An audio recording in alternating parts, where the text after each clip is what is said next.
Alright, सो आज हम जो चीज़ करने वाले हैं it will be very amazing, very interesting. तो आप लोग देखिएगा, पढ़ाई करते हैं ना सब बोर हो चुके हैं, क्योंकि पढ़ाई क्या है ना, क्या रह गया, कागजी कार्रवाई रह गई। कागजी कार्रवाई में क्या करना है, ये टेक्स्ट है, इसको याद कर लो, 3 घंटे के लिए मार्क्स दे आओ, पेपर दे आओ, और जो मार्क्स आएंगे उससे आपका भविष्य तय हो गया। तो काफ़ी गलत है, चीज़ें ठीक हो रही हैं, अच्छी हो रही है। तो आज ना हम कुछ मस्ती करेंगे, कुछ हम फन करेंगे, एक्टिविटी करेंगे, देखेंगे कि कैसे हम किसी एक चीज़ को इतने इंटरेस्टिंग तरीके से, कितने मज़े के साथ पढ़ भी सकते हैं, उसको रिटेन भी करके रख सकते हैं और याद भी कर सकते हैं। तो एक बार की बात है, क्या होता है, एक बार एक सतीश जी होते हैं और उनका एक बेटा होता है जिसका नाम होता है ईशू। तो सतीश जी जो होते हैं वो थोड़े पुराने विचारधारा के होते हैं। 2006 में एक पॉलिसी आती है जिसके कारण से वो अपना एक जनरल स्टोर डाल लेते हैं। कुछ पॉलिसी में काफ़ी अच्छी चीज़ें थी, तो उन्होंने वो देखा और उसके कारण उन्होंने धंधे को शुरू कर दिया। तो उन्होंने 30 लाख से शुरू करा, करते करते आगे बड़ा हो गया। 18 साल में वो 25 करोड़ तक उस धंधे को ले आए। बहुत काफ़ी इंटरेस्टिंग रहा। तो अब उनका बेटा भी बड़ा हो गया। जब उनका बेटा बड़ा हुआ तो वो कह रहा है कि पापा मैं ये सब काम तो नहीं करूँगा जो आप कर रहे हो, कुछ इससे बड़ा करूँगा, क्योंकि आपकी क्या दिक्कत है, आप यहीं पे रह जाओगे और मेरे को इसको बहुत आगे तक ले जाना है। तो वो अपने स्टोर वगैरह खोलता है और चीज़ें करता है, वो हम आगे देखेंगे। तो द पॉइंट इज़ कि सतीश जी एक बहुत अच्छे व्यापारी रहे। उन्होंने क्या होता है, पुराने तरीके से बिजनेस करा। उनका बेटा आ रहा है, वो कह रहा है कि मैं कुछ नए तरीके से लाऊंगा, मुझे कुछ नया करना है। तो आगे बढ़ते हैं, देखते हैं क्या होता है। तो एक दुबई के शेख होते हैं, तो उसने ईशू ने अपनी कंपनी स्टार्ट कर दी होती है, तो वो काफ़ी अच्छा कर रहा होता है। तो दुबई के एक शेख होते हैं, तो वो उसमें $5 लाख जो हैं उसकी कंपनी में इन्वेस्ट कर देते हैं। अब बात क्या होती है, दे आर गुड ऑन्टरप्रेन्योर्स तो अच्छे थे वो लोग, बट लेकिन पैसे को मैनेज नहीं कर पा रहे थे, तो बहुत गलतियां कर बैठे। देखते हैं क्या हुआ। सबसे पहले तो $5 लाख को कन्वर्ट करते हैं। $5 लाख अगर आप कन्वर्ट करेंगे INR में, अगर हम मान के चलते हैं 82.8 का रेट है, तो आपका आएगा 4,14,1750 रुपये। तो इतना अमाउंट जो था वो शेख साहब ने ईशू की कंपनी में इन्वेस्ट करा। आगे देखते हैं क्या हुआ। तो फिर बेसिकली क्या होता है, जैसा कि यहाँ दिख रहा है हमें, तो होता क्या है कि जब आप नए होते हैं या आपने कुछ ज़्यादा एक्सपीरियंस नहीं होता, तो बेसिकली जो पैसा लगता है ना वो आपके ऊपर लगता है इंस्टेड आपके बिजनेस पे। जैसे शार्क टैंक में भी देखने को मिला, वो कह रहे हैं कि हमें आपका बिजनेस तो समझ नहीं आ रहा, पर हम आप पे पैसा लगाना चाह रहे हैं। तो इन द सेम वे फाउंडर पे पैसा लगता है। जैसे ये F1 रेसिंग कार है, तो कार तो सबके पास सेम ही है, बट लेकिन कौन कितनी बढ़िया स्पीड से चला रहा है, कैसे उसको टेक्निकल मतलब उसमें जो एस्पेक्ट लगा रहा है और उस कार को जीत के दिखा रहा है। तो मतलब पैसा किस पे लगता है, बेसिकली फाउंडर पे। तो आगे देखते हैं। इमेजिन कीजिए, एक सिचुएशन इमेजिन कीजिए, आपके घर पे एक रिलेटिव आए हुए हैं आपके, जिनसे आपको पैसा चाहिए, है ना। आप चाह रहे हैं कि वो जाते हुए मुझे कुछ पैसा दे जाए, बट पॉइंट क्या होता है यहाँ पे, आप थोड़ा शर्मा रहे हैं कि भैया नहीं नहीं नहीं नहीं, बट अंदर से चाह रहे हैं दे जाए। तो वो आपको 2000 का नोट एक दे जाते हैं। बट क्या हुआ सुनिएगा, अगले दिन वो पैसा आपसे गुम हो गया। अगले दिन वो पैसा आपसे गुम हो गया। अब क्या सवाल आता है, तो जो 2000 आप पे आया, किसी जो रिलेटिव था उनसे आया, वो आना इंपॉर्टेंट रहा या आपका वो 2000 संभालना वो इंपॉर्टेंट था? तो इंपॉर्टेंट क्या था, आई गेस दोनों चीजें हैं। बट आगे देखते हैं क्या हुआ। 2011 में क्या होता है, KBC के अंदर सुशील कुमार जी 5 करोड़ रुपए जीत के जाते हैं। ठीक है, तो अब वो मतलब 5 करोड़ जीते, तो क्या सोच रहे होंगे, मन में यही सोच रहे होंगे कि भैया पैसा ही पैसा होगा, है ना। तो उसके बाद क्या होता है, ये 2011 वर्सेस 2020 की उनकी तस्वीरें। 2011 में उन्होंने पैसा जीता, but he was not good at managing that. तो वो पैसा मैनेज नहीं ढंग से कर पाए, जिसके कारण उनका सारा पैसा चला गया। Now he is doing job, जो कि एनवायरमेंटलिस्ट की जॉब और कुछ छोटा मोटा वो जॉब कर रहे हैं। द पॉइंट इज, कहने का मतलब क्या है कि पैसा आना भी उतना इंपॉर्टेंट है, उसको संभालना भी उतना इंपॉर्टेंट है। तो अब ईशू इन सब चीज़ों को समझ रहा था कि भैया कि मेरी कंपनी है, ऐसी दिक्कत ना हो जाए, पैसा संभालना भी जरूरी है। तो ईशू कह रहा है ये सब चीज़ें मेरी कंपनी में ना हो, मतलब पैसा संभालना भी बड़ा जरूरी है। आने की कोई बात नहीं है, और रेस कर लेंगे, हम अच्छे आदमी, हम रेस कर लेंगे और भी, बट लेकिन संभालेंगे कैसे। कह रहा है कि भैया मैं ये सब कंपनी में नहीं होने दूंगा। तो सतीश जी यानी उसके जो पिताजी हैं वो कहते हैं कि भैया मैंने एक बंदे को जानता हूँ, मैं उसको बुलाऊंगा, उसको हायर करते हैं, वो बढ़िया आदमी है, पर उसको ना एक टास्क देते हैं। उसको टास्क देंगे कि जो भी दिक्कत है ना, हम क्या गलती कर रहे हैं, वो चीज़ जान ले। अगर उसने वो चीज़ जान ली तो हम उसको नौकरी रख देंगे। तो कह रहे एक बंदे को बुला लिया, तो कह रहे हैं अगर तुमने पता कर लिया दिक्कत को, तुम्हारी नौकरी पक्की। तो कह रहे भैया मज़ा आ जाएगा, है ना। वो लोग अच्छे थे, वो आदमी भी अच्छा था जो नौकरी पे आ रहा था। तो उस जो नौकरी पे आ रहा था उसका नाम है फिरकी मैन। तो फिरकी मैन आया और उसने ना जज करा, सारी चीज़ें चेक करी। तो समस्या कुछ ऐसी थी, 2006 के सतीश जी थे, है ना। 2006 में उन्होंने धंधा स्टार्ट करा, वैसी मानसिकता है उनके पास। तो उन्होंने एक क्या चीज़ करी, जितना पैसा आया यानी 4,14,1750 रुपये जो आए, उन्होंने सारे FD में डाल दिए। वो कह रहे भैया FD में डालो, पैसा सेव रखना है ना। तो उन्होंने जो FD में डाला वो उनका एक डिसीजन गलत था। तो देखते हैं कैसे गलत था। SBI में उन्होंने पैसा डाला, तो जो पैसा था वो देखते हैं, ये देखिए SBI के बारे में क्या कहा जा रहा है कि वर्किंग आवर्स आपके इतने से होते हैं, लंच टाइम इतना बड़ा होता है, ये उनके लोगों का मतलब है। तो आप मान के चलिए SBI के अंदर 5.25% का इंटरेस्ट रेट है, यानी कि अगर आप 1 करोड़ रुपया डालेंगे तो 5,25,000 रुपये आपके 1 साल बाद खाते में आएंगे। बिल्कुल सिंपल। तो 4 करोड़ 14 लाख का एक बार कैलकुलेट करते हैं, तो 4 करोड़ 14 लाख 1750 को अगर हम मल्टीप्लाई करेंगे 5.25% से तो कितना आया, इट इज 21,73,113। तो वो क्या कह रहा है, 20 लाख नहीं 31 लाख, है ना। तो क्या पॉइंट होता है यहाँ पे कि उन्होंने FD में डाला, FD में डालने से उनके पास क्या आया, 21 लाख रुपए आया, माने मोटा मोटा 1,75,000 रुपये उनके पास आ रहा था। एक इतनी बड़ी कंपनी है ना, इतना बढ़िया बिजनेस चला रही है जिसमें 4 करोड़ इन्वेस्ट हुआ, उसके तो 1-1.5 लाख रुपए तो बहुत नॉमिनल से खर्चे हैं, रेंट का हो गया और सब छोटे मोटे। तो कह रहे भैया हम आगे कैसे बढ़े जब हम गलती ये कर रहे हैं। तो देखते हैं क्या हुआ। फिर कह रहे कितना इंटरेस्ट कमाया हमने, 21 लाख। अभी तो ये वो वाला इंटरेस्ट है जहाँ पे हमने टैक्स तो भी लगाया ही नहीं, अगर टैक्स लगा लेंगे तो 5-6 लाख तो यूं ही उड़ जाएगा, है ना। तो कहने का मतलब गलती कहाँ हो रही थी, उन्होंने FD में पैसा डाला। तो अब कह रहा है कि बिल्कुल बकवास है, आप बंद कर दो इसे, है ना। अश्नीर ग्रोवर जी की आवाज़ में कह रहा है बिल्कुल बकवास है, बंद कर दो आप इसे। तो मतलब ये FD नहीं था, सही ऑप्शन नहीं था। तो कह रहे फिरकी मैन यू आर हायर्ड, तुम बहुत सही आदमी हो, तुमने ना हमारी ये दिक्कत पता करा दी कि हम FD में पैसा डाल रहे थे, गलत है, इसमें इंटरेस्ट हमारा तो बिल्कुल ना के बराबर आ रहा है, हम ग्रो कैसे करेंगे, ये पैसा तो ब्लॉक हो गया। तो ये सब सारी चीज़ें उन्होंने एनालाइज करी। अब फिरकी मैन उनकी जॉब में आ गया, उनकी कंपनी के अंदर आ गया, उसको जॉब मिल गई। तो कह रहे CFO, उसको बोला you are hired as a CFO। CFO माने तो चीफ फाइनेंशियल ऑफिसर, एक ऐसा ऑफिसर जो आपके पूरे फाइनेंस की देखभाल करता है, उसका चीफ है ना। जैसे CEO होता है चीफ एग्जीक्यूटिव ऑफिसर, जो पूरे कंपनी की देखभाल करता है, ऐसे ही वो पूरे फाइनेंस की देखभाल करता है। अब आगे बढ़ते हैं। तो वो क्या सोच रहा था कि पैसे का काम, मतलब जो CFO था उसका काम था पैसा संभालना। तो वो अपने आप को फील कर रहा होगा that I am the don, मैं हूँ डॉन, मेरे पास पैसा तो सब कुछ मैं हूँ। तो बट लेकिन ना वो अच्छा आदमी था। तो जो अच्छे आदमी होते हैं ना उनके पास कुछ ना कुछ दिक्कतें रहती हैं। तो उसके पास ना 3 टेंशन थी। तो कह रहे 3 टेंशन थी। अब टेंशन अच्छे लोगों को ही होती है। क्या होता है, टेंशन अच्छे लोगों को ही होती है। तो उसको क्या थी, टेंशन थी। तो टेंशन में वो क्या करता है, टेंशन में वो गाना गाने लगता है। तो गाना क्या कहता है, तू ही हकीकत ख्वाब तू। तो ये वाला गाना गाने लगता है। क्यों, क्योंकि जो वो 3 टेंशन थी ना वो उसकी हकीकत बन गई थी, दैट वाज हिज रियलिटी। तो वो 3 टेंशन जो थी वो देखते हैं कौन कौन सी थी। तो उसमें जो सबसे पहली टेंशन थी, the first tension was FD is not a good decision. तो कहाँ पैसा डालें, पहला पॉइंट कह रहा है FD बहुत गलत डिसीजन था, सतीश जी का और कंपनी का बहुत गलत डिसीजन था, इसको हटाते हैं। अब बताओ पैसा और कहाँ डालें। ठीक है जी, पहला तो समस्या हो गई। ठीक है, दूसरी समस्या पे आता है। कह रहा है भाई साहब शेख साहब ने ना हमारे ऊपर कोई उपकार नहीं करा है। उसका मतलब ऐसा सोचना था कि शेख साहब ने हमारे ऊपर कोई उपकार नहीं करा है, उन्होंने हमारी कंपनी में पैसा डाला है, बट उन्होंने सिर्फ 4 करोड़ 14 लाख डाला है, हमें अभी भी 6-7 करोड़ की और नीड है। तो अब वो कह रहा है 6 करोड़ की 6-6.5 करोड़ की और नीड है, तो क्या करें। कह रहा है और पैसा चाहिएगा, और पैसा उठाना पड़ेगा। वो कहाँ से उठाएंगे। तो कह रहा है मेरे को पैसा चाहिए, मेरे को पैसा दो। जैसे था ना उसमें कौन सी हेरा फेरी मूवी में, कह रहा है मेरे को पैसा चाहिए, मेरे को पैसा दो। अब उसके दिमाग में तीसरी चीज़ आती है।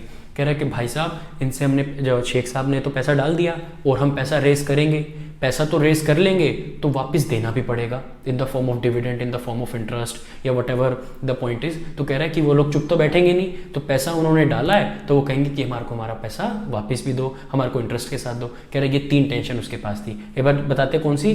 कह रहा है FD not a good decision and Sheikh साहब ने कम पैसा डाला, अभी और भी चाहिएगा। वो कह रहा है इन्होंने पैसा डाल तो दिया, ये बाद में हमसे डिविडेंड भी मांगेंगे, इंटरेस्ट भी मांगेंगे, तब क्या करेंगे। तो अब एक काम करते हैं, इन सब डिसीजन को छोड़ते हैं, अब हम करते हैं एक पहेली। तो पहेली का जवाब दीजिएगा। कह रहा है I am something you put away for later. मैं कुछ ऐसी चीज़ हूँ जिसको आप आगे के लिए रखते हैं, so that it can grow and become greater, ताकि वो बढ़ जाए और बहुत बड़ा हो जाए। It's a way to prepare for the unknown. ये एक तरीका है अनसर्टेनिटी, एक अननोन चीज़ से मिलने का, उसके लिए तैयार होने का, उसके लिए तैयारी करने का। And reap rewards that can be shown. और उसके जो रिवॉर्ड्स होते हैं, जब वो फल जाते हैं, फूल जाते हैं, तो वो दिखते हैं, अरे भैया इतना सब कर लिया हमने। फिर इसके बाद क्या कहता है, it can be done in many different ways. बहुत सारे तरीकों से ये हो सकता है। And the goal is to make it last for days. मतलब कह रहा है कि इसका जो गोल होता है वो आखिरी समय तक, लास्ट डेज तक रखने के लिए होता है। कह रहा है it takes patience and little bit of luck. थोड़ा सा हमें इसके अंदर लक लगता है और बहुत सारा पेशेंस लगता है, but the returns can really add up. But जो रिटर्न्स होते हैं वो उसमें ऐड होते जाते हैं। बताइए क्या चीज़ है ये? Take 5 seconds of time and बताइए ये क्या चीज़ है।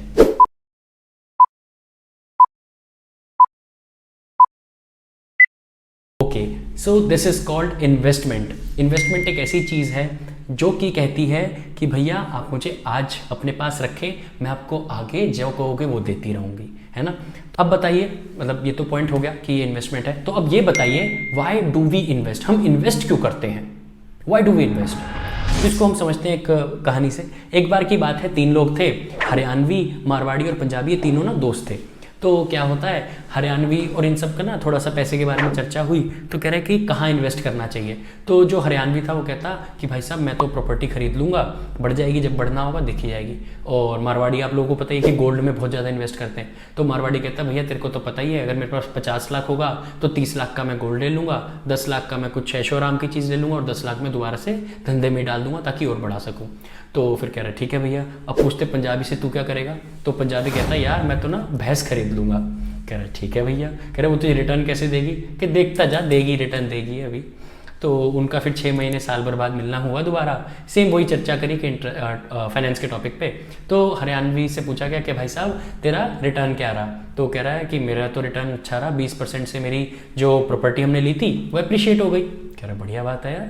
और फिर कहता है मारवाड़ी से कि यार तुम्हें तो पता ही है, धंधे में लगाया, धंधा चल रहा है, बढ़िया है, सब कुछ अच्छा है, अब जो गोल्ड है वो 10% से अप्रिशिएट हो गया है, ऐसा कुछ उसने करके उसने भी बताया कि मेरा 10-15% का मेरा भी हुआ है। अब पूछा गया पंजाबी से, कह रहा भाई साहब आपका कितना हुआ? तो कह रहा है मेरा तो 200 गुना हो गया, यानी कि 2x, 2 गुना मल्टीपल हो गया। कह रहा है वो कैसे? कह रहा है मेरी जो भैंस थी ना जो हमने खरीदी थी, उसने 2 बछड़े दे दिए, यानी 2 बछड़ी दे दी, जिससे क्या हुआ अब जो है वो भी दूध देंगी और मेरे जो रिटर्न है वो 2x हो गया। तो this is all about investing. हम क्या करते हैं, इन्वेस्ट इसलिए करते हैं ताकि आज करें और कल हमें कुछ अच्छा मिल जाए। तो चलिए एक सिचुएशन है, इमेजिन करते हैं। इसके अंदर क्या करना है आपको, बेसिकली आपको इन्वेस्टमेंट करना है। आपके पास 10 लाख रुपए हैं और आपके पास 2 आपके पास ऑप्शंस हैं, उसमें से आपको एक चूज करना है। तो option 1 is land and the option 2 is cash. तो लैंड क्या है, आपने 10 लाख रुपए की पूरी लैंड ले ली, वो आपकी हो गई। दूसरा, आपके पास 10 लाख रुपए कैश हैं, साल भर, 2 साल, 3 साल, जितने टाइम तक आपको रखना है अपने पास रखिए। जब आपको लगे कि बेस्ट अपॉर्चुनिटी आ गई है, बेस्ट इन्वेस्टमेंट अपॉर्चुनिटी है, आप उस टाइम उसमें पैसा डालें और एसेट को खरीद लें। एक ही ऑप्शन है, तो आप क्या करेंगे? एक ही ऑप्शन है, या तो लैंड या फिर कैश। मोस्ट प्रोबेबली क्या करेंगे, कुछ बच्चे लैंड चूज कर रहे होंगे और कुछ बच्चे आप कैश चूज कर रहे होंगे। अब क्या होता है, ये वाली बात ना क्या पॉइंट निकल के आता है कि एक जगह इन्वेस्ट नहीं करना चाहिए। अगर आप लॉन्ग टर्म सोच रहे हैं ना, तो you are not suppose to invest in just one thing. ये क्या हुआ, ये समझ आया फिरकी मैन को। कैसे? जब वो भांग के नशे में था। तो वीडियो देखते हैं, जब आप भांग के नशे में होते हैं तब कैसा होता है आपके साथ, ये वीडियो देखते हैं, इससे समझ आएगा हमें।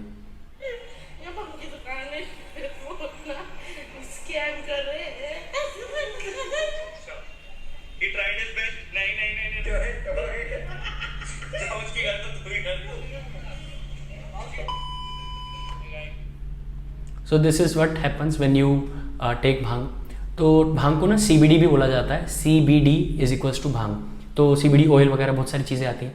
तो एक्चुअली क्या हुआ, शिवरात्रि का समय था, तो फिरकी मैन जो था उसने भांग ले ली, बहुत ज़्यादा, मतलब अच्छी क्वांटिटी में उसने भांग ले ली। तो उसको क्या था, हैंगओवर सा मतलब जो था ना उसका उतर नहीं रहा था। तो अगले दिन वो ऑफिस गया और स्टिल अभी भी उसका सिर भारी है, वो बहुत अच्छे डिसीजन नहीं ले पा सकता था अभी। बट लेकिन ना उसके ऊपर एक प्रेशर था कि भैया आपको जो है टेंडर लेके आना है, ये जो भी है, मतलब एक टास्क दिया होता है वो करके आना है। तो वो टास्क क्या था, बेसिकली वो एक टेंडर था। बिलसेरी जो पानी की बोतल है ना वो बनाती है, बिलसेरी कंपनी है, बिस्लेरी नहीं है, बिलसेरी है। तो वहाँ काम करता था। तो बिलसेरी कंपनी का क्या कंसेप्ट था कि एक 10 करोड़ का टेंडर आया हुआ था, तो वो लेके आना था। अब क्या होता है कि फिरकी मैन ने दिमाग लगाया नहीं, देखा नहीं, सब कुछ करा नहीं, क्योंकि नशे में था अभी भी, मतलब भारीपन था उसकी बॉडी में। तो उसने क्या करा, देखा कि 10 करोड़ का आया हुआ है, अरे बॉस को दिखाऊंगा कि 10 करोड़ का मैं कुछ लाया and he will be happy. तो वो साइन कर देता है और ले आता है। तो क्या होता है जनरली, वैसे तो टेंडर कम लगते हैं बट लकीली वो टेंडर उनको मिल जाता है। वो टेंडर मिल गया। अब टेंडर मिलने से क्या होता है, उसकी एक इन्वेस्टमेंट क्राइटेरिया था, उसका एक क्राइटेरिया बना हुआ था कि जो आप हमारे साथ बिजनेस कर रहे हैं ना, 10 करोड़ रुपए में से 5 करोड़ रुपए आपका 1 साल के लिए ब्लॉक हो जाएगा। उसने क्राइटेरिया पढ़ा नहीं और उसमें इन्वेस्ट कर दिया, मतलब उसमें डाल दिया, सोचा कि 3 साल का प्रोजेक्ट है हम कर लेंगे किसी तरह, तो उसने इन्वेस्ट कर दिया।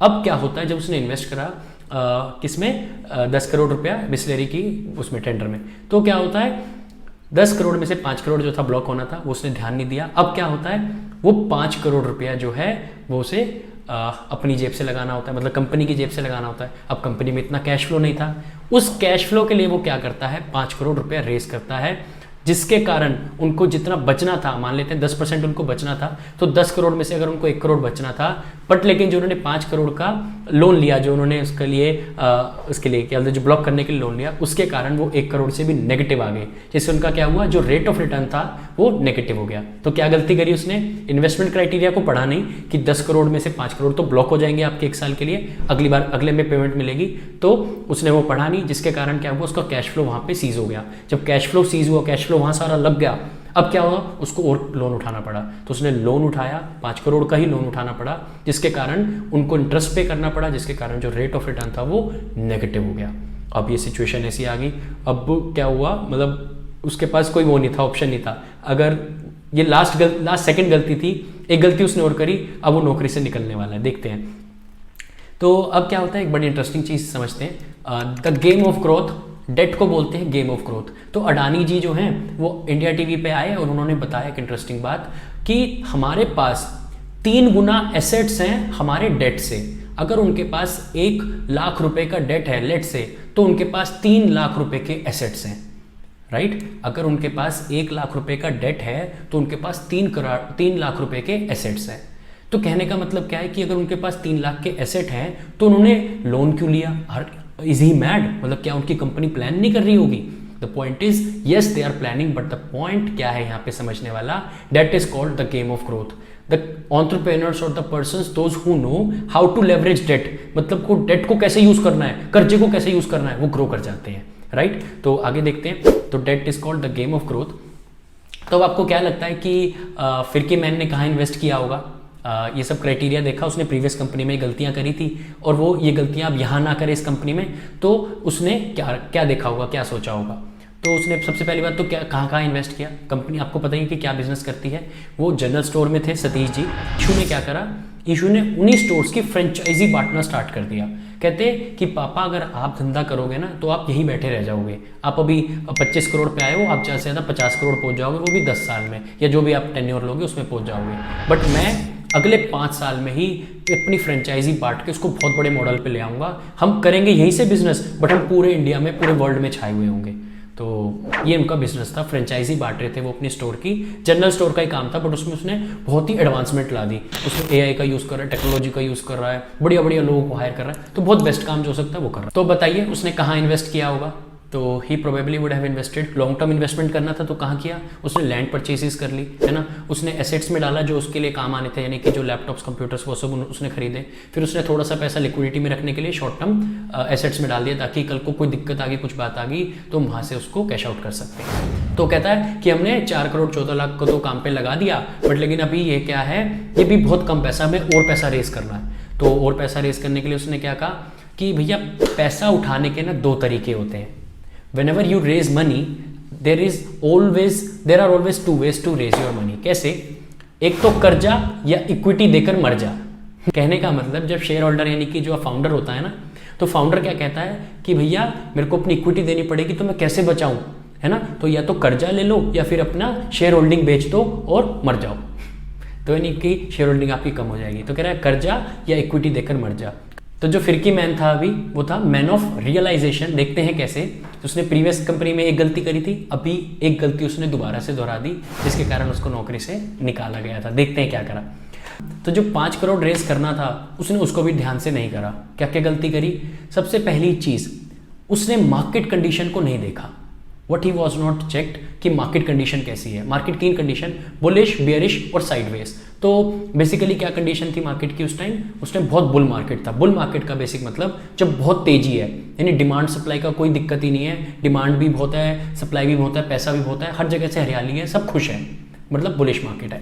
उसने उस कंडीशन को नहीं देखा।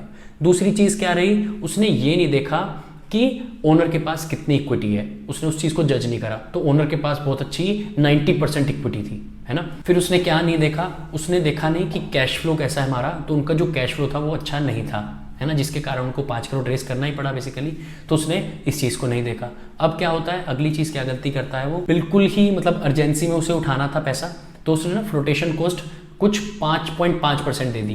वो फ्लोटेशन कॉस्ट क्या होती है जनरली, कि जब आप डेट रेज कर रहे हैं या इक्विटी रेज कर रहे हैं तो क्या होता है, आप किसी एक पर्सन को हायर कर लेते हैं, लेट्स से कंसल्टेंट को हायर कर लिया, एक पर्सन को हायर कर लिया और कहा कि भैया अगर हमारा डेट नहीं उठ पाया तो आप हमसे ये वाली फीस ले लो और आप उठा के दोगे, हमें नहीं पता। तो कहता है ठीक है भैया ले लो, हमें हायर कर लो, हमें क्या दिक्कत है, उठ गया तो ठीक, नहीं उठा तो हमें तो फीस मिल ही रही है। फिर उसके बाद क्या कहता है, जो रिस्क था, the risk that was having in raising that 5 crore that was very high. क्यों? क्योंकि उन्होंने क्या कहा कि भैया 6 महीने बाद हम कभी भी कॉल ऑफ कर लेंगे। उसको वो 2 साल के लिए चाहिए था डेट, बट लेकिन क्या हुआ, वो कहते कि 6 महीने के बाद हम कभी भी बुला लेंगे कि हमारे को हमारा पैसा वापस करो। 2 साल का पीरियड तो दिया उन्होंने, बट कहा कि 6 महीने बाद कभी बुला लेंगे, तो बड़ा रिस्क है भैया इसमें, है ना। फिर तीसरी चीज़ उसने क्या चीज़ करी, जब भी आप मार्केट से पैसा रेस करते हैं तो मार्केट के कुछ स्पेसिफिक रेट्स होते हैं। तो 1% जनरली मार्केट रेट होता है जब आपको डेट रेस करना है या इक्विटी रेस करनी है व्हाटसोएवर। तो उसने 1% की जगह 3%, तो 3% जो था उसने 3% उठाया, और 3% उठाना यानी कि 5 करोड़ पे 3% यानी कि 15 लाख रुपए। तो 15 लाख रुपए तो उसका सीधा सीधा यही खर्चा हो गया। अब क्या होता है, तो अब फिरकी की मतलब ऐसे लगी हुई है, लटकी हुई है सारी उसकी जान पे, तो अब उसको नौकरी से निकाल दिया जाता है। बट वो बंदा अच्छा है, तो वो कहता है कि सर मेरे से गलती ज़रूर हुई है, मैं धीरे धीरे इसको कोप अप कर दूंगा, मैं कुछ बढ़िया कर दूंगा आपके लिए।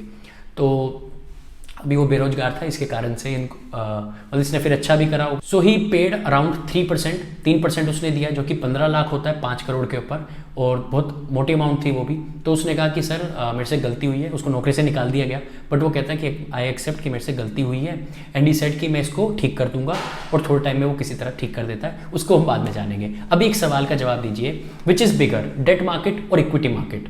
तो डेट मार्केट क्या होती है, जो कर्जे वाली मार्केट है वो बड़ी है, या इक्विटी मार्केट वो बड़ी है। तो सिंपल सी बात है, मार्केट क्या होता है, मार्केट इज अ प्लेस जहाँ पे बायर और सेलर है। तो डेट का बायर ज़्यादा है या इक्विटी का बायर और सेलर ज़्यादा है, या डेट का ज़्यादा है। तो देखते हैं। तो इंडियन इनकॉर्पोरेशन यानी कि भारत की बात हो रही है यहाँ पे, तो कह रहे हैं कि भारत ने 2021 के अंदर 9 लाख करोड़ रुपया रेस करा, जो कि कोविड सिचुएशन चल रही थी। कैसे? इक्विटी और डेट दोनों को मिला के। बट नीचे वाली लाइन पढ़िए, कितना इंटरेस्टिंग दे रखा है। इन 2020 India has raised around 11 lakh crore, 11 lakh crore हमने 2020 में उठाया था, जिसमें से 7.91 करोड़ जो है वो आपने उठाया डेट से, और 2.21 करोड़ आपने कहाँ से उठाया, वो आपने उठाया इक्विटी से। तो कहने का मतलब डेट मार्केट जो है वो बहुत बड़ा मार्केट है ना। हम क्या सोचते हैं कि जो शेयर मार्केट है जहाँ पे रिलायंस के शेयर ट्रेड कर रहे हैं, नहीं, वो नहीं, बल्कि उससे भी बड़ा मार्केट कौन सा है आपका, डेट मार्केट, कर्जे वाला मार्केट, है ना। इसको भी हम समझेंगे आगे, इसको आगे समझेंगे कहाँ पे, जब विशु के साथ ये सब काम हो रहा होगा, देखेंगे हम कैसे। तो अभी हमने देखा जो फिरकी मैन था वो द मैन ऑफ रियलाइजेशन था। तो उसको जो रियलाइजेशन हुआ कि मार्केट बुलिश होनी चाहिए, ये होना चाहिए, मार्केट कंडीशन क्या है, कितना फ्लोटिंग कॉस्ट होना चाहिए, क्या होना चाहिए, तो इसने ये सब चीज़ों को कंसिडर करा। ये कंसिडर करने के बाद अब क्या होता है, फिरकी मैन जो होता है वो इस कंपनी के अंदर जो इशूएंट स्टोर्स की जो कंपनी होती है उसके लिए 6.5 करोड़ रुपया रेस करता है, और इन सब चीज़ों को ध्यान देता है। क्या क्या चीज़ें थी एक बार दोबारा से देख लेते हैं। मार्केट कंडीशन, मार्केट बुलिश थी, है ना, तो यहाँ पे भी मार्केट सही है। कैश फ्लो कैसा है, रिस्क कितना है, फ्लोटेशन कॉस्ट कितना देना है, ठीक है, और नॉर्मल कॉस्ट कितना जाएगा, ओनर के पास इक्विटी कितनी है, ये सब चीज़ें उसने ध्यान दी, और उसने 4 करोड़ रुपया रेस करा डेट के थ्रू, और 2.5 करोड़ रेस करा इक्विटी बेचकर। तो यानी शेयर होल्डिंग बेच दी, और 2.5 करोड़ वहाँ से लिया और 4 करोड़ डेट से लिया। क्यों? क्योंकि उनका कैश फ्लो अच्छा था। जब आपकी कंपनी में कैश फ्लो अच्छा है तब आप डेट को चूज कर सकते हैं, बट जब आपकी कंपनी में कैश फ्लो कम है, ओनर के पास इक्विटी कम है, तब आप इक्विटी को नहीं बेच सकते, राइट, इक्विटी से पैसा नहीं रेस कर सकते। That's clear. चलिए आगे बढ़ते हैं। तो अब क्या हुआ बेसिकली, तो फिरकी मैन जो था मैन ऑफ रियलाइजेशन है। तो अभी क्या होता है, यहाँ पे बड़ा इंटरेस्टिंग हुआ उसके साथ। अब क्या होता है, जिन से पैसा रेस करा था, जो चीज़ें करती है, 6 महीने बाद की बातें हैं, ठीक है। अब क्या बोलते हैं, शेयर होल्डिंग मीट बिठाई के देखते हैं कैसे। तो क्या हुआ, अब वो गाना गाने लगा, आज मौसम बड़ा बेईमान he was singing this song because एक कारण था। क्या कारण था? आज शेयर होल्डर मीट थी और अब जिन लोगों से पैसा लिया था उनको रिटर्न करने का टाइम आ गया था, तो ब्रह्मास्त्र उसने छोड़ा था। देखते हैं तो अभी क्या करा था उसने, बड़ा चालाक आदमी था, बहुत अच्छा आदमी था पर चालाक आदमी था। देखते हैं, अब वो चाह रहा था कि ये पैसा ना मैं बाहर ना जाने दूं, मैं इसको किसी तरह अपने पास ही रखूं। कैसे करा उसने वो, तो कह रहा है पैसा चाहिए, पैसा है ना, सब शेयर होल्डर आ गए कि भैया हमें पैसा मिलेगा। तो अब क्या हुआ, शेयर होल्डर की मीट बुलाई गई जिसमें मेन जो था वो फिरकी मैन था और सारे शेयर होल्डर थे। शेख साहब का कोई रिप्रेजेंटेटिव बैठा था, तनुज जी थे एक, और जो सीए चाचा जो थे वो आप प्रीवियस स्टोरी से समझेंगे, तो जो सीए चाचा थे वो थे, सब जने बैठे हुए थे। तो अब क्या होता है, फिरकी मैन अपना मतलब बहुत बढ़िया प्रेजेंटेशन देता है। क्या कहता है कि सर, सब शेयर होल्डर बैठे हुए हैं, तो कह रहा है सर आप लोग ये बताइए, हमारे पास ना एक नया प्रोजेक्ट आने वाला है, तो हमें उसके लिए फंड चाहिएगा। तो आप ये बताइए कि जो आप लोगों का अभी डिविडेंड बनता है, ये सब बनता है, इसको हम री इन्वेस्ट करते हैं या आपको अभी दे दें? देख लो भैया, हम नया प्रोजेक्ट ला रहे हैं, उसमें बहुत अच्छी ग्रोथ है, कम से कम 20-25% की ग्रोथ है। तो आप बताओ, आपका जो फंड है जो आपने हमारे को दे रखा है, हम उसको आपको पे कर दें या इसको री इन्वेस्ट कर दें? एक ही पॉइंट हुआ। तो वो कह रहे हैं कि भाई साहब पहले ये बताओ, तनुज जी उठ के कहते हैं कि आप ये बताइए फिरकी जी कि टैक्स कितना है हमारे डिविडेंड पे, जो आप इंटरेस्ट हमें डिविडेंड पे करेंगे उस पर टैक्स कितना बनता है? तो कह रहा है सर टैक्स आपका 10-15% का होगा, अभी कोई एक नई वो आई है, पॉलिसी आई है, निर्मला सीतारमण जी ने दी है, तो उसके हिसाब से आप देख लीजिएगा, मतलब ये तो मुझे पता नहीं, बट मैं एक चीज़ बताता हूँ आपको। तो उसने क्या चीज़ बताई, कह रहा है सर अर्निंग्स जो है ना वो हमारी स्टेबल है, अर्निंग्स स्टेबल है और हम ग्रो कर रहे हैं 11% से ईयर ऑन ईयर बेसिस पे। कह रहे वाओ, तो अर्निंग स्टेबल का बेसिक मतलब क्या होता है, लेट से आपने 2010 के अंदर या 2011 के 2010 की बात लेते हैं, आपने 2010 के अंदर 1 करोड़ रुपया कमाया। अब आप 2011 में क्या देखते हैं, आप 80 लाख पे आ गए, है ना, और 2013 में क्या देखते हैं, आप 80 लाख से आप 85 लाख पे आ गए। तो कहने का मतलब आपकी अर्निंग स्टेबल नहीं है, 1 करोड़ कभी 1 करोड़ है, कभी 80 है, कभी 85 है, तो अर्निंग स्टेबल नहीं है। तो अर्निंग स्टेबल कब कहलाती है, जब आपने एक बार आपने सेट कर लिया। जैसे आपने 2010 के अंदर 80 लाख का बिजनेस, 1 करोड़ का बिजनेस करा, बिल्कुल सिंपल लेते हैं, 2010 के अंदर आपने 1 करोड़ का बिजनेस करा और 2011 में आपने 1 करोड़ से ज़्यादा का बिजनेस करा, ठीक है, और फिर 2012 में आप शायद हो सकता है फिर से 1 करोड़ पे आ जाए, ठीक है, बट आप उससे नीचे नहीं जा रहे, that is called stability of earning. फिर उसने क्या बोला कि हम 11% से सालाना दर पे, यानी कि हर साल हम 11% से हम राइज कर रहे हैं, हम ग्रो कर रहे हैं। कह रहे कैसे, कह रहे 2010 में, अगेन एग्जांपल, 2010 में अगर आपने 1 करोड़ रुपया डाला, 1 करोड़ रुपया आपका आया प्रॉफिट, अगले साल आपका 1 करोड़ 11 लाख आएगा और अगले साल उससे 1 करोड़ 11 लाख पे 11% आएगा, यानी कि 11% से उसकी ग्रोथ हो रही थी। तो कह रहे भैया बहुत बढ़िया चल रहा है, सब कुछ अच्छा है ना। तो तनुज जी कहते हैं कि भाई साहब ये सब तो बढ़िया है, बट इस कंपनी में ना कैश फ्लो बड़ा बिगड़ा हुआ था स्टार्टिंग से ही, तो तेरे आने के बाद कैसा रहा? कह रहा सर जब से मैं हूँ 2 क्वार्टर हो गए मेरे को, यानी कि 6 महीने हो गए मेरे को आए, तब से कैश फ्लो बहुत बढ़िया है और मैंने मेंटेन कर रखा है। कह रहे बहुत बढ़िया है। तो यार तू बहुत बढ़िया आदमी है, सारे शेयर होल्डर होते हैं वो सब कहते हैं यार तू बहुत बढ़िया आदमी है, तूने इस कंपनी की काया पलट दी है। तो कह रहा है हाँ सर वो तो मैं हूँ। अब क्या होता है, अब आया ब्रह्मास्त्र छोड़ने का टाइम। वो क्या होता है, ब्रह्मास्त्र क्या होता है इस टाइम, कह रहा है कि सर एक ना हमारी जो है कंपनी के ऊपर, मतलब अपनी कंपनी के ऊपर एक ना कॉन्ट्रैक्ट बना हुआ था, उस कॉन्ट्रैक्ट के थ्रू हमारे को क्या है, डेट की पेमेंट करनी है 2 करोड़ रुपए की। अब सब कहते हैं भाई साहब 2 करोड़ की पेमेंट करनी है, अगर 2 करोड़ की पेमेंट कर दी तो हमारे को डिविडेंड कहाँ ही बच पाएगा, है ना। तो उनका डिविडेंड रहता है, ऐसा नहीं है कि डिविडेंड नहीं रहता, बट वो कहते हैं कि यार अभी कहाँ क्या देगा, मतलब हमें चवन्नी अठन्नी देगा, अगर जो 2 करोड़ चले गए फिर उसके बाद हमारे पास जो रह जाएगा उसमें से बटेगा, तो इससे बेटर क्या है कि इस बार छोड़ो, जाने दो, जैसा भी चलता रहने दो। तो अब क्या होता है, जब मार्केट बुलिश होती है ना, तो मार्केट अच्छी थी, बुलिश थी, जब मार्केट बुलिश होती है तब क्या होता है, जो इन्वेस्टर होता है, investor wants not to cash out. तो इन्वेस्टर क्या चाहता है कि मेरा पैसा ना लगा रहे, आगे बढ़ेगा ना वो, इसलिए वो कहता है मेरा पैसा लगा रहा है, अगर मैंने निकाला तो कहीं डालना पड़ेगा, तो कहाँ डालूं, तो सारे मिलके कहते हैं कि भैया तेरी कंपनी बढ़िया, तेरी में लगा रहने दे, कोई दिक्कत नहीं है। तो इस तरीके से फिरकी ने सबको मनवा लिया और कह रहा है कि भैया मैं सच में बहुत बढ़िया आदमी हूँ, अपने अंदर सोच रहा था, कह रहा है मैं हूँ डॉन, है ना। तो समराइज करते हैं, देखते हैं क्या हुआ। सबसे पहले फिरकी ने भांग ली, है ना, भांग में उसने क्या करा, क्या गलती डिसीजन लिया, इन्वेस्टमेंट क्राइटेरिया नहीं देखा और उससे क्या हुआ, कैश फ्लो बिगड़ा, कैश फ्लो बिगड़ने से रेट ऑफ रिटर्न नेगेटिव आया। फिर क्या अगली चीज देखते हैं हम, अगली चीज आपकी जो आती है दैट इज कॉल्ड शेख से पैसा वो करना था, है ना, शेख ने दिया तो उसने कहा कि मैं और पैसा रेस करूंगा, तो बट उसको प्रीवियस कंपनी का एक रियलाइजेशन आ जाता है कि मार्केट कंडीशन नहीं देखता है ना, कॉस्ट नहीं देखता है, रिस्क नहीं देखता है, फ्लोटेशन कॉस्ट नहीं देखता है और ये सब चीज़ें वो देखता नहीं है, जिसके कारण से प्रीवियस कंपनी में गलती करता है और वो चीज़ वो यहाँ रिपीट नहीं करता, जिसके कारण वो 6.5 करोड़ रुपए बहुत अच्छे रेट पे उठा लेता है, बहुत नॉमिनल कॉस्ट पे उसने, यानी कि 0.25 के रेट पे उसने वो पैसा उठा लिया था। तो बहुत खुशी हो रही थी, सब बहुत मज़े में थे, है ना। तीसरी चीज़ उसने क्या करी, तीसरी चीज़ अब इन सब चीज़ों को ध्यान रखते हुए 6 महीने बाद उसने क्या करा, जो शेयर होल्डर मीट थी उसमें सबको मना लिया, क्या कि भैया ये पैसे आप हमारे पास ही रखो। तो उसने क्या बोला, सबसे पहली चीज़ कि आर यू री इन्वेस्टिंग विद अस, और हम आपको पे कर दें, पहली बात तो ये बोली। दूसरा क्या क्वेश्चन उठ के आया था, वो कह रहा टैक्स कितना है, कह रहा टैक्स आप सब देख लेना, बट मैं बताता हूँ अर्निंग्स बढ़िया है, ग्रोथ बढ़िया है, कह रहा बढ़िया बात है। फिर कह रहा कैश फ्लो कैसे, कह रहा कैश फ्लो भी बढ़िया है। फिर तीसरी बात क्या कह रहा है कि भैया एक कॉन्ट्रैक्ट आया डेट का, हमें 2 करोड़ पेमेंट करनी है, कह रहा वो भी बढ़िया है। फिर सब क्या करते हैं, मार्केट कंडीशन देखते हैं और आराम से टिक के बैठते, कह रहे हमें इन्वेस्ट करना है। तो ये सब पॉइंट रहा अभी तक का। अब आगे बढ़ते हैं, देखते हैं क्या हुआ। अब क्या होता है, ईशू और फिरकी का झगड़ा हो जाता है। तो छोटी सी बात नहीं है, बहुत बड़ी बात है। फिरकी बहुत बढ़िया आदमी है ना, हर चीज़ का अपने ढंग से मैनेज करके रखता है चीज़ों को। तो अब क्या होता है, तो झगड़ा क्यों हुआ, क्यों कहता है कि भैया मेरे को ना 48 लाख रुपए चाहिए जल्दी से, फिरकी भैया जल्दी से हमारे अकाउंट में डाल दो। पर फिरकी जी कहते हैं भैया हमारे पास सिर्फ 10 लाख रुपए हैं, कहाँ से दें हम आपको। तो वो ये बात कहता है, तो ईशू को चढ़ता है बहुत गुस्सा।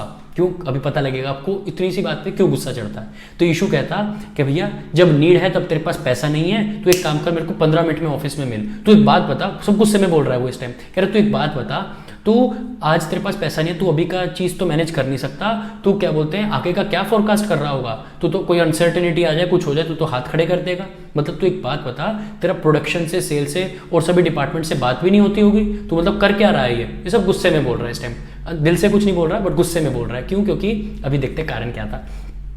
तो कह रहा है तू एक काम कर, 15 मिनट में भी आएगा ना, अपना फाइनेंशियल प्लान लेके आ और कैपिटल स्ट्रक्चर भी लेके आइयो, जो तूने पैसा रेस करा, जो भी चीज़ें करी, मेरे को सब देखना है। तो कह रहा है ठीक है भाई साहब, मतलब लेके आता हूँ सर। तो कैपिटल स्ट्रक्चर क्या होता है, बेसिकली एक बहुत सिंपल सी चीज़ से समझते हैं। कैपिटल स्ट्रक्चर होता है डेट और इक्विटी का समावेश। कहने का मतलब, कैपिटल का मतलब क्या होता है, जो आपके पास एक एसेट है, जो आपके पास पैसा है बेसिकली, है ना, ठीक है, तो वो कैपिटल कहलाती है। तो अब कैपिटल में जब आपने डेट लिया, डेट से बहुत सिंपल समझते हैं, डेट का मतलब कर्जा। जब आप कर्जा लेते हैं तो वो आपके लिए एक लाइबिलिटी भी है, एक एसेट भी है। देखते हैं कैसे।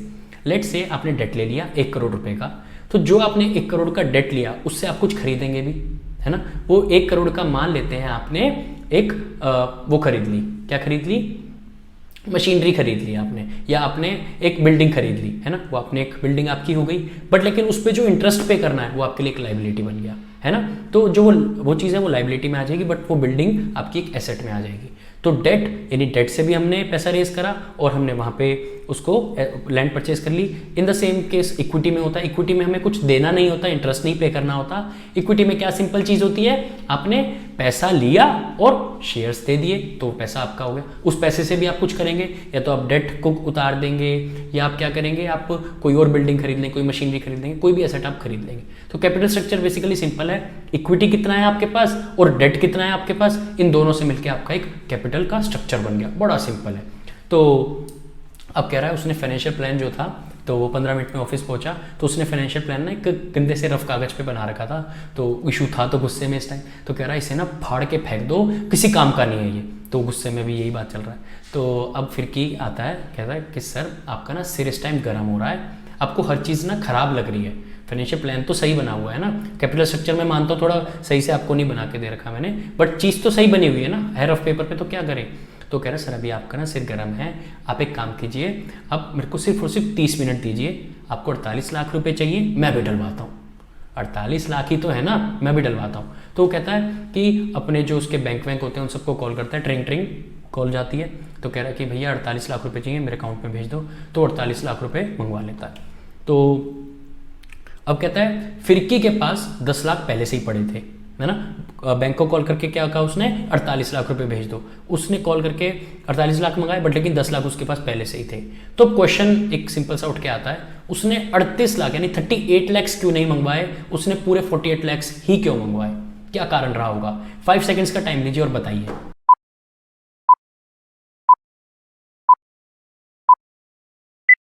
ऑलराइट, सो इसका कारण बेसिकली क्या होता है कि एक फाइनेंशियल मैनेजर को, एक फाइनेंशियल पर्सन को कुछ ना कुछ लिक्विडिटी मेंटेन करके रखनी पड़ती है। अगर वो 10 लाख भी अपने लगा देता और 38 लाख रुपये नहीं 38 लाख रुपये से उठा लेता तो उससे क्या होता, वो बिल्कुल जीरो पे आ जाता। तो इसने क्या करा, कह रहा 10 लाख तो पड़े रहने दो, अब 38 लाख के 48 ही मंगा देता हूँ। तो इसलिए क्या समझदारी दिखाई उसने कि हर एक टाइम लिक्विडिटी तो एक मेंटेन रहनी ही चाहिए, है ना। क्लियर हो गया। तो 20 मिनट बाद क्या देखते हैं, नोटिफिकेशन आता है टन, और क्या होता है उसके अकाउंट में पैसा रिसीव हो जाता है 48 लाख रुपए। अब ईशू जो है खुश हो गया क्योंकि उसको 48 लाख रुपए से मतलब था। इस टाइम उसको ये नहीं मतलब था फिरकी दे रहा है, कौन दे रहा है, कौन नहीं दे रहा। और पापा से अगर वो बात करता तो पापा तो गाली देते हैं उसको। क्यों? क्योंकि कारण देखते हैं क्या हुआ। तो अभी तो पहले ये बताते हैं कि ईशू तो खुश हुआ और फिरकी उससे भी ज़्यादा खुश हुआ। ईशू इसलिए खुश हुआ क्योंकि उसका कुछ कारण रहा, बट फिरकी और भी ज़्यादा खुश हुआ, जानते हैं। पर उससे पहले एक काम करते हैं, हम एक इंटरेस्ट कैलकुलेट करते हैं। 48 लाख रुपीस थे जो कि उसने 16% पे उठाए, 16% के ब्याज पे उसने 48 लाख रुपीस उठाए। तो बताओ कितना इंटरेस्ट हुआ।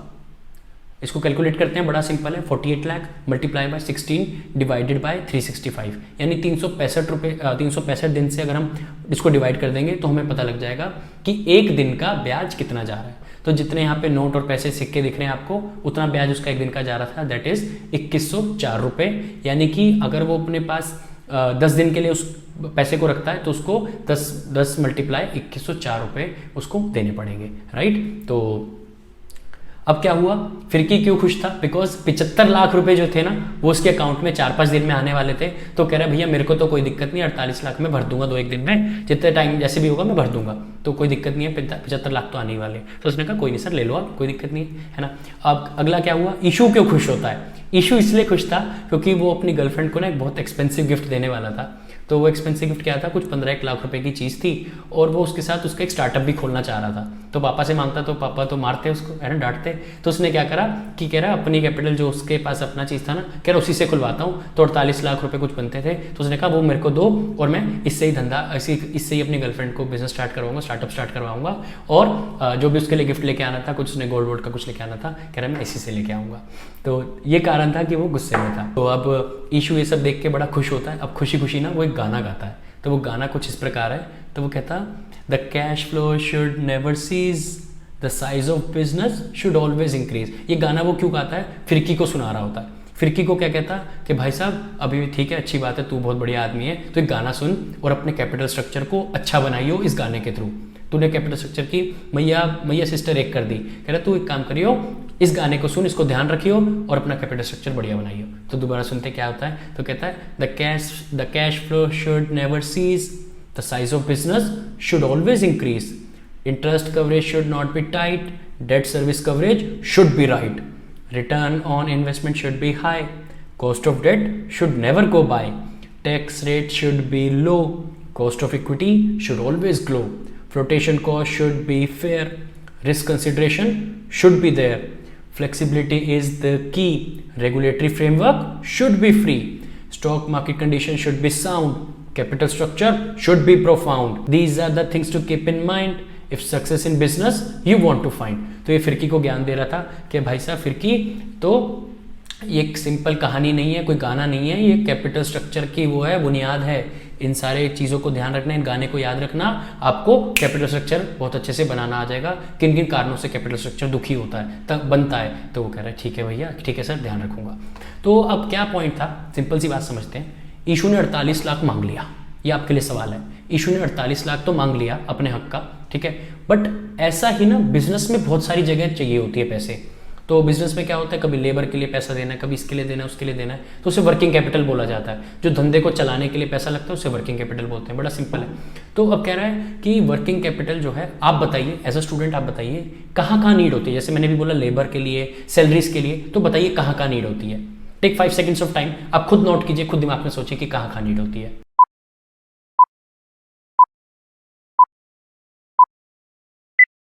तो एक्चुअली जो है ये क्वेश्चन जो है इशू लास्ट में ये गाना गाने के बाद बोल के गया कि अगली बार मैं आ रहा हूँ, मैं भी थोड़े दिनों के लिए जा रहा हूँ बाहर, अगली बार मैं आऊँगा, मैं आपसे इसका जवाब मांगूंगा, ठीक है, आप बताइएगा कहाँ कहाँ पे हमें और पैसे की नीड होती है। तो फिर की कहता है यार पता तो है, बट ना पूरी रिसर्च करके जाता हूँ, अच्छे पेपर पे लिख के जाऊँगा, वरना ये फिर से डांट देगा मेरे को, है ना।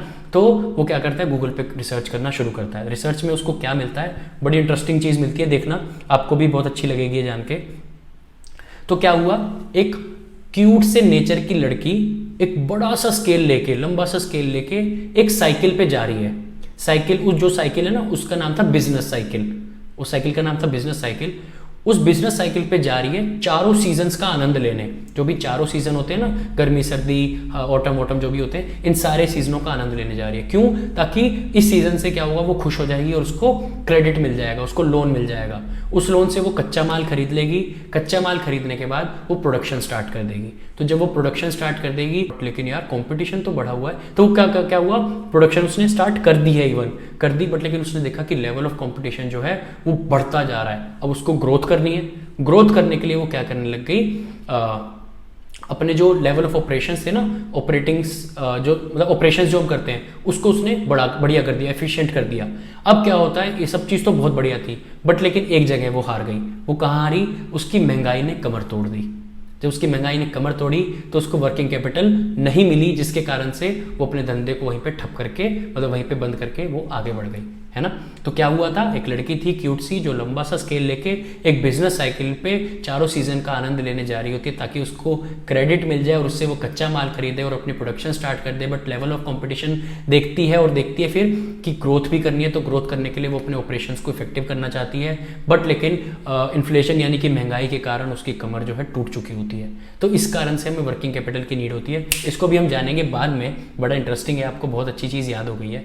आगे देखते हैं, 75 लाख रुपए जो थे वो अब उसके अकाउंट में आ गए, किसके, फिरकी के अकाउंट में, यानी कि कंपनी के अकाउंट में आ गए। और फिरकी देख के उसको खुश हो गया। उसने क्या करा, जब भी 48 लाख वाला जो वर्किंग कैपिटल अकाउंट था इशू के नाम पे, उसको क्लोज कर दिया। अब उसको क्लोज करने के बाद अब बताओ कितना पैसा फिरकी के पास बचता है। तो कैलकुलेशन करते हैं बड़ी सिंपल सी, 75 लाख रुपए आया है ना, उसमें से 48 लाख रुपए माइनस हो गया, प्लस में 10 लाख रुपए जो पहले के 10 लाख पड़े थे वो, और माइनस में 2 दिन के अंदर उसके पास इंटरेस्ट जो वो था, 75 लाख रुपए आ गए थे, तो 2 दिन के अंदर वो वर्किंग कैपिटल अकाउंट बंद हो गया। यानी कि 2104 मल्टीप्लाई बाय 2, यानी 4206 रुपीज़ उसने पे करे और वर्किंग कैपिटल अकाउंट क्लोज कर दिया, है ना, 16% की ब्याज से। तो उसके पास कितना पैसा बचता है, 37 लाख माइनस 4000 जितना भी बना था 4206 रुपीज़। तो अभी क्या था, उसके पास ना 15 लाख का सरप्लस पड़ा था, 15 लाख अभी सरप्लस पड़ा था। कैसे, उसको फिक्स्ड कैपिटल अकाउंट, पूरी जो बोर्ड मीटिंग वगैरह होती है उसके अंदर क्या हुआ, पूरी बोर्ड मीटिंग में क्या चल रहा था कि एक फिक्स्ड कैपिटल अकाउंट बने थे, पता है बहुत सारी चीज़ें हुई थी। उसको 15 लाख रुपए अभी भी दिए, उसके पास थे, उसको फिक्स्ड एसेट में डालने के लिए, ठीक है। तो अब क्या करता है basically, okay so it's a time for question. एक केस स्टडी देखते हैं, क्वेश्चन देखते हैं। अब आपको ये बताना है कि हम किस कंपनी के बारे में बात कर रहे हैं। बड़ी इंटरेस्टिंग कंपनी है ये, बहुत मस्त आदमी है इसका फाउंडर, है ना, बहुत बड़े आदमी है, इतना मैं आपको हिंट दे रहा हूँ। तो इनको क्या करना था बेसिकली, 300 करोड़ रुपया फिक्स्ड एसेट में इन्वेस्ट करना था। They have to invest 300 crore rupees in their fixed asset. तो अब सिंपल सी कुछ बातें देखते हैं। 300 करोड़ रुपया अगर आपको कहीं पे इन्वेस्ट करना है तो वो बहुत बड़ी कंपनी है ना, उसके जो है बिजनेस बहुत बड़ा है, उसका जो साइज ऑफ बिजनेस है वो काफ़ी बड़ा है। दूसरी चीज़ हम क्या देखते हैं, जो वो कंपनी है वो होल वर्ल्ड पे सप्लाई करती है, यानी 300 करोड़ की है तो मतलब काम बड़ा ही होगा। तो वो क्या करती है, वो पूरे वर्ल्ड में सप्लाई करती है जो भी वो माल बनाती है। तीसरी चीज़ हम क्या देखते हैं, उसका जो काम है ना वो ऑटोमेशन पे ज़्यादा है और मशीनरी पे ज़्यादा है वर्सेस लेबर। तो उनकी टेक्निक क्या रहती है, they focus on machines rather than labour, क्योंकि लेबर बहुत मुश्किल है फाइंड आउट करना आज के टाइम पे। कहीं से भी आप इंडिया में देख लें, यूएस में देख लें, चाइना को छोड़ देते हैं, है ना, और किसी भी कंट्री में देखें तो क्या होता है कि लेबर जो है बहुत डिफिकल्ट टू फाइंड है। इंस्टेड सब क्या कहते हैं कि मशीन पे थोड़ा सा पैसा लगाओ और मशीनरी से काम निकालो। दूसरी चीज़ क्या है कि टेक्नोलॉजी जो है उनकी कंपनी में बिल्कुल बेस्ट है, they are at the toppest in terms of technology. जो भी बेस्ट टेक्नोलॉजी है या तो वही बना रहे होते हैं आसपास, नहीं तो वो उसे अपने पास रखते ही रखते हैं। तो टेक्नोलॉजी सबसे बेस्ट यूज़ करते हैं ताकि वो अपग्रेडेड रहे, है ना। फिर अगली चीज़ हम क्या देखते हैं, दे आर ग्रोइंग, बहुत अच्छे से ग्रो कर रहे हैं और आगे और भी ग्रो करेंगे, है ना। 300 करोड़ लगा रहे हैं तो मतलब कुछ तो बात है ना। तो अगर वो और आगे ग्रो करेंगे तो और इन्वेस्टमेंट भी चाहिएगा। 300 करोड़ तो कम पड़ जाएगा, तो और ग्रो करने के लिए और पैसा चाहिएगा। अगली चीज़ हम क्या देखते हैं, ये बड़ा इंटरेस्टिंग फैक्ट है। तो अगली चीज़ हम क्या देखते हैं, उन्होंने ना अपने बिजनेस को डाइवर्सिफाई करना स्टार्ट करा। तो डाइवर्सिफाई करने के लिए उन्होंने क्या करा, उन्होंने टकीला बनाना भी स्टार्ट कर दिया। उन्होंने जब टकीला बनाया तो बहुत मास लेवल पे वो टकीला बिकी भी उनकी। तो अगली दो चीज़ें बड़ी इंपॉर्टेंट है। तो क्या थी, हमेशा ना अल्टरनेटिव सर्च करते रहते कि कैसे पैसा बचाएं। तो कभी टैक्सेशन के ऊपर रिसर्च करते हैं, कभी टेक्नोलॉजी पे करते हैं, कभी पॉलिसीज़ पे करते हैं कि किस तरह कहाँ पे लैंड परचेज करें, क्या चीज़ करें, क्या अल्टरनेटिव वे हो सकता है जो हम काम करें उसमें पैसा बच जाए हमारा। लास्ट चीज़, वो कोलैबोरेशन बहुत करते हैं। कोलैबोरेशन मतलब कि रिसोर्सेज का बेस्ट यूटिलाइजेशन हो। तो उनकी जो फैक्ट्री थी ना, तो वहाँ पे वो कुछ बनाते थे, जो बनाते थे वो आपको बताना है अभी।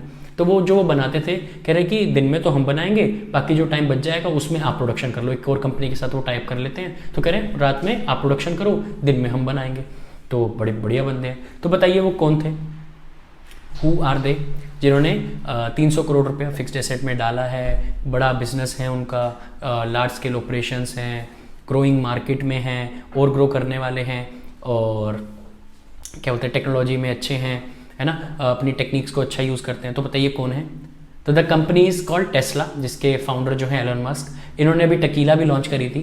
तो टकीला उनकी बहुत मैसिव बिकी थी, आप गूगल पे सर्च करिएगा।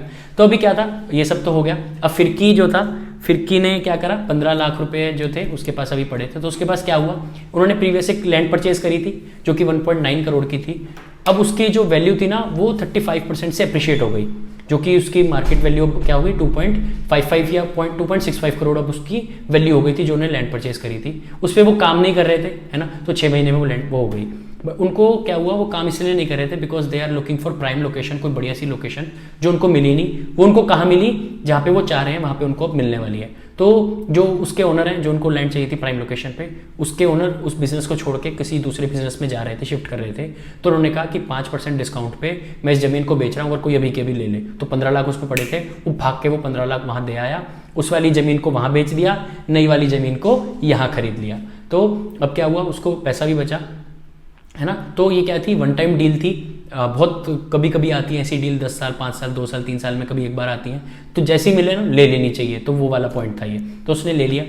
तो अब क्या होता है, ये लैंड लेने पे उसने क्या, हमें लेसन क्या मिलता है। तो लेसन हमें ये सिंपल सा मिलता है कि right decision should be taken at right time. माने तो एक फाइनेंशियल ऑफिसर का मतलब क्या होता है, जो फाइनेंस वाला पर्सन है उसका क्या काम होता है, वो क्या करे, राइट डिसीजन ले राइट टाइम पे, है ना। तो उसने किसी से पूछा नहीं, कुछ करा नहीं, उसको लग रहा था ये एक लैंड परचेज, ये लैंड सेल हो रही है अच्छे लेवल पे, तो इसको बेच दें, और दूसरी जो लैंड है, दूसरी जो हमें प्राइम लोकेशन पे चाहिए थी, वो इवन डिस्काउंट पे मिल रही है। तो उसने काफ़ी अच्छा पैसा वहाँ बचा लिया और जल्दी से उस डील को कर डाला। तो ये फाइनेंस वाले का एक बहुत अच्छा वो भी है। तो एट द एंड अगर हम देखते हैं तो फिरकी ने क्या क्या करा, फिरकी ने एक तो प्रॉफिट मैक्सिमाइजेशन करा, उसने प्रॉफिट बढ़ाया कंपनी का, है ना। उसने क्या करा, वेल्थ बढ़ाई इन्वेस्टर्स की। उसने और क्या करा, उसने राइट डिसीजन लिया राइट टाइम पे, जिससे सब चीज़ें पैसे से रिलेटेड खुश थी। और क्या पॉइंट था, जो भी डिपार्टमेंट्स है उनके साथ वो कनेक्टेड अब रहता था और क्या करता था, सारी डिसीजन लेता था, सारी प्लानिंग करता था, जिसको जितना पैसा जहाँ चाहिए उसको अलॉट करता था। कोई दिक्कत आ जाती, कुछ अनसर्टेनिटी होती, तो वो हमेशा खड़ा रहता और उन सबकी हेल्प करता। तो this is all what we have learn from फिरकी। अब आगे देखते हैं आगे क्या हुआ। तो फिरकी यहाँ डील कर रहा था, यहाँ पे लैंड परचेज कर रहा था। वहाँ पे हम देखते हैं अब अगला सीन क्या होता है कि जो ईशू था ना, उसका एक छोटा भाई था विशु। तो उसका कॉलेज का कुछ लास्ट डे का सेमिनार था, तो उसने 80,000 रुपये उसके जो पड़े थे, तो उसने कुछ स्टॉक मार्केट में डाले। और अभी 80,000 तो मेन चीज़ नहीं है, असली में क्या हुआ, उसको एक खजाना मिला। वो खजाना भी ये समझ नहीं आ रहा वो 23 लाख रुपए का है या वो 2 करोड़ 10 लाख रुपए का है। तो इसको देखते हैं, और उसको जो भी खजाना है उसका 50% उसका होगा और 50% उसके, देखते हैं किसका होगा। तो चलिए अभी एक और वीडियो है, आप उस पर जाइएगा और देखिएगा कि आपने क्या क्या चीज़ों को मेमोराइज कर लिया इसके थ्रू, किसके थ्रू, जो भी हमने स्टोरी पढ़ी। तो चलिए आगे बढ़ते हैं। Thank you very much, bye bye.